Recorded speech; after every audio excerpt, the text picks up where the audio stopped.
Assalamualaikum warahmatullahi wabarakatuh. Sebelumnya, perkenalkan nama saya Irfan Arif dengan NIM 120150105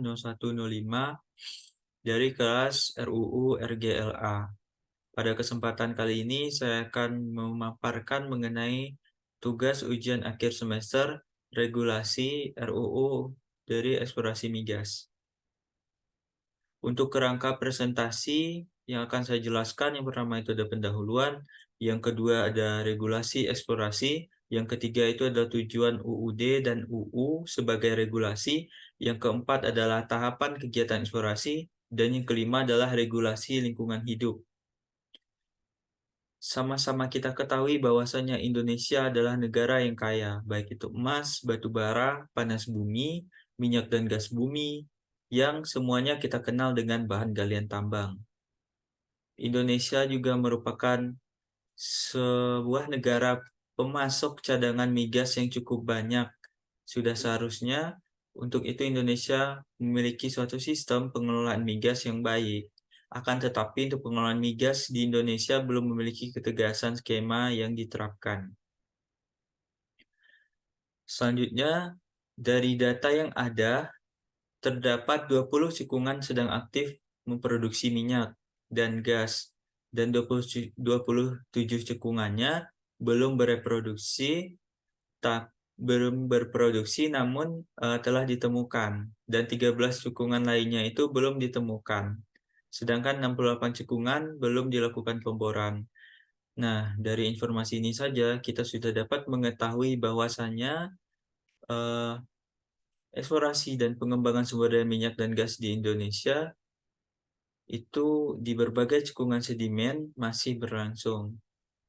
Berdasarkan data KSDM 2018, Indonesia sendiri merupakan penghasil minyak bumi dengan total 692.000 barel per hari atau 0,8% produksi minyak di dunia, berdasarkan data KSDM 2022.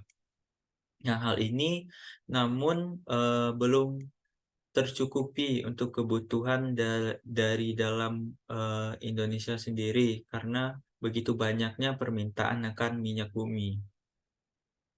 Untuk itulah penting untuk dilakukan eh, penelaahan lebih lanjut mengenai skema dan aturan yang akan diterapkan mengenai eksplorasi migas. Tujuan dari UUD dan UU sebagai regulasi itu diharapkan dapat menjadi suatu instrumen hukum dalam pengelolaan minyak dan gas bumi yang nantinya akan memberikan azas manfaat terhadap hasil produksi minyak dan gas bumi yang digunakan untuk sebesar-besarnya kemakmuran rakyat. Di mana jika ada regulasi yang jelas, tentunya pengelolaan akan lebih berjalan efektif dan juga akan dapat menghindari pelanggaran-pelanggaran yang ada. Selanjutnya adalah regulasi dan eksplorasi atau pengolahan migasnya sendiri itu diatur sebagaimana dalam pasal 33 ayat 2 dan ayat 3 Undang-Undang Dasar 1945 menetapkan pada pasal 2 cabang-cabang produksi yang penting bagi negara dan yang menguasai hajat hidup orang banyak dikuasai oleh negara. Jadi untuk pengelolaannya sendiri itu utamanya dikelola oleh negara. Lalu dijelaskan di pasal 3-nya, bumi dan air dan kekayaan alam yang terkandung di dalamnya dikuasai oleh negara dan dipergunakan untuk sebesar-besarnya kemakmuran rakyat. Nah, jadi walaupun negara menguasai untuk pengelolaannya, namun untuk hasil dari pengolahan tersebut digunakan sebesar-besarnya untuk kemakmuran rakyat. Untuk tahapan kegiatan eksplorasi, minyak dan gas bumi dalam pengelolaannya dan pengusahaannya diatur sendiri dalam UU Nomor 22 Tahun 2001 tentang minyak dan gas bumi sebagai dasar operasional dalam pengelolaan minyak dan gas bumi yang hasil dari adanya produksi migas dapat bermanfaat dan diperuntukkan sebesar-besarnya untuk kemakmuran rakyat. Untuk awalnya, dari pengelola dari pelaksanaan eksplorasi migas ini dikelola sebelum adanya UU Nomor 22 Tahun 2001 ini dikelola oleh Belanda. Namun setelah itu ketika Indonesia merdeka dikelola oleh Pertamina, yaitu adalah suatu badan eh, badan pengelolaan sendiri di Indonesia atau perusahaan yang ada di Indonesia.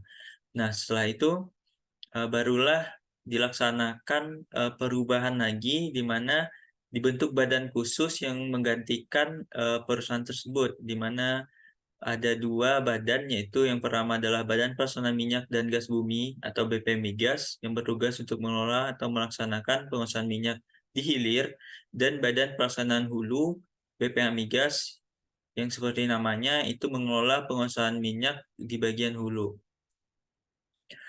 Lalu untuk kewenangan penyelenggaraan sendiri, untuk masalah ketersediaan dari migas ini sendiri itu menjadi kewenangan Badan Pelaksanaan Minyak dan Gas Bumi atau BP Migas. Dan BP Migas yang didirikan berdasarkan PP nomor 67 tahun 2002. Badan ini mempunyai tugas mengatur dan menetapkan berdasarkan pasal 46 ayat 3 UU nomor 27 tahun 2001 junto pasal 4 PP nomor 76 tahun 2002, yang mana menetapkan ketersediaan dan distribusi bahan bakar minyak, menetapkan cadangan bahan bakar minyak nasional, mengatur dan menetapkan pemanfaatan fasilitas pengangkatan dan penyimpanan bahan bakar minyak, lalu untuk mengatur dan menetapkan tarif pengangkutan gas bumi melalui pipa, dan menetapkan harga gas bumi untuk rumah tangga dan pelanggan kecil, dan mengatur dan menetapkan pengusahaan transmisi dan distribusi gas bumi.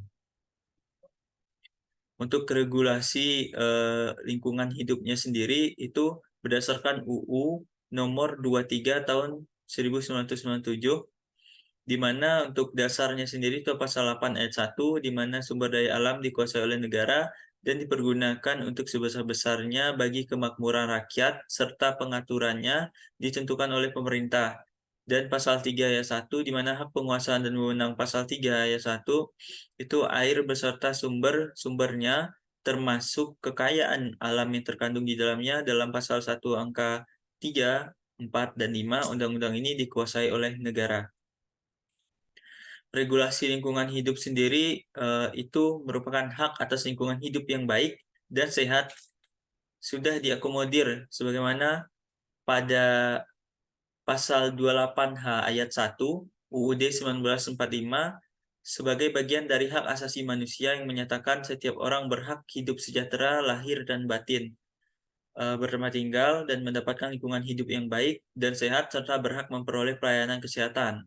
Selanjutnya juga dinyatakan pada pasal 9 ayat 3 UU nomor 39 tahun 99 tentang hak asasi manusia yang menyebutkan bahwa setiap orang berhak atas lingkungan hidup yang baik dan sehat, berdasarkan Syofyarti 2022. Nah, dari sini kita mengetahui bahwasannya selain pihak-pihak yang berkaitan dengan pengelolaan migas yang mana mendapatkan manfaat darinya, itu juga harus memperhatikan dari kegiatan produksi yang mereka lakukan dan eksplorasi yang mereka lakukan, apakah memberikan dampak yang signifikan kepada lingkungan. Maka jika ada, maka mereka harus mengelola dari efek atau limbah yang mereka timbulkan tersebut agar lingkungan hidup tetap terjaga.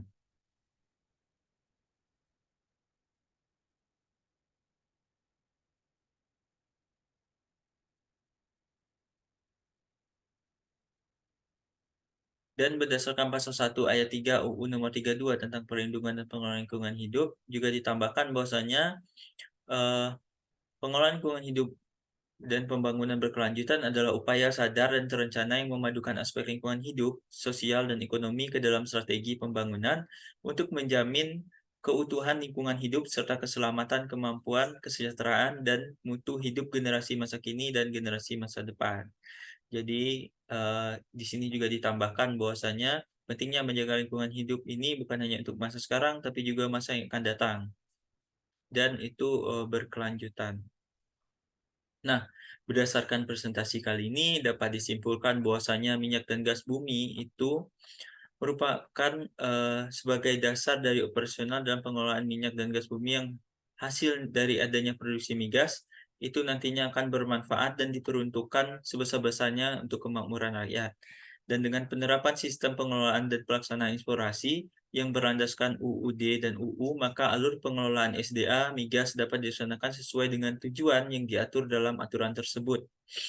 Pentingnya landasan dasar dan hukum pengelolaan juga bermanfaat agar setiap tindakan pelanggaran dapat diberikan sanksi dan ganjaran yang sesuai.